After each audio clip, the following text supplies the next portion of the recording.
হ্যাঁ। আচ্ছা আমি হচ্ছে উপরেই ছিলাম, তো ওই দিক দিয়ে যাওয়ার সময় হচ্ছে আমার হুট করে মনে হলো যে এখানে একটু দেখা দরকার যে রান্নাবান্না হয় প্রায় সময়, যেহেতু আমরা এখান থেকে খাই। তো আমি ছিলাম, অপু ভাই ছিল, তো আমরা আসলাম, এসে আমরা এমনিতেই ঘুরে চলে যাইতাম এরকম যে কী রান্না হচ্ছে দেখি এরকম করে। তো ওর মধ্যে আমি ওখানে গিয়ে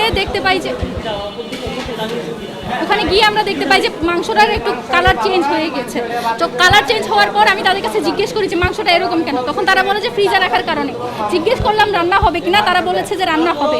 তারপরে যখন আমরা যখন একদম চেক করতে গিয়ে দেখি পৌঁছে প্রায় মাংস কালো কালো হয়ে গিয়েছে, খাওয়ার মতো মানে খাওয়ার যোগ্য এটা আর নাই। তখন তারা কথা বলতে পারে না, তাদের পরিচালক আসবে রান্না করতে, তখন তার কাছে জিজ্ঞেস করতে বলে, বাকিরা সরে যায়। পরিচালক আসার পরে বাবুর্চি আসার পরে জানাই যে না, এটা রান্না হবে না, এটা পচা, আমরা বুঝতে পারছি, আমরা এখন আরেকজনকে আনতে পাঠিয়েছি। আমরা আসার প্রায় 10-15 মিনিট পরের কথা। তারপরে ওই যে লোক রিয়াদ নামে, সে মাংস আনতে যায় এবং সে মাংস নিয়ে আসে প্রায় 30 মিনিট পরে যখন সে তারা যে ফ্রিজে সেই খাবারটা স্টোরেজ করেছিল, সেই স্টোরেজের মধ্যে ঢোকার কোনো অবস্থা নাই। সাংবাদিকদেরকে আমরা নিয়ে গিয়েছিলাম, সেখানে আসলে গন্ধে ঢোকা যাইতেছে না। এবং এই ফ্রিজ পচা হওয়া সত্ত্বেও সেখানে তারা এখনো মাংস মানে স্টোরেজ করে রেখেছে।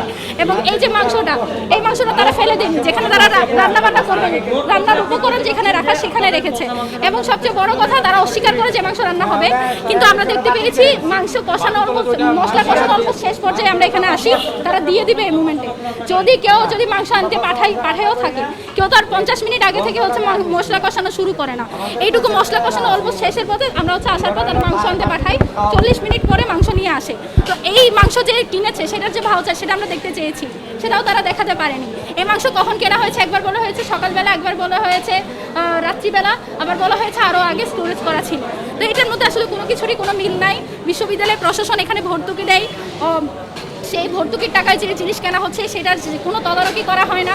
এটার পরিচালনার দায়িত্বে আছেন ফারজানা বাসার পিসি, যিনি পরিচালক। তাকে কল দিয়েছিলাম, তিনি জানান তিনি তো আর পচা মাংস রান্না করতে বলেন না, এটা লায়াবিলিটি তো তার না।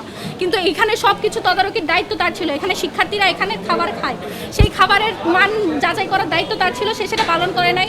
আমরা ঢাকা বিশ্ববিদ্যালয় কেন্দ্রীয় ছাত্র সংসদ ডাকসু থেকে আমাদের যেটুকু দায়িত্ব ছিল শিক্ষার্থীদের কাছে খবরটা পৌঁছে দেওয়া, প্রশাসনকে জানানো। আমরা প্রশাসনকে জানিয়েছি। আমাদের যে ফারজানা ম্যামকে ফারজানা আপাকে জানানোর কথা ছিল, ফারজানা আপাকে জানিয়েছি। নিরাপত্তার যিনি কর্মকর্তা আছেন তাকে জানানোর দরকার ছিল, জানিয়েছি। এখন কি ব্যবস্থা নেবেন সেটা তাদের হাতে। ফ্রিজটা কি নষ্ট ছিল কিনা?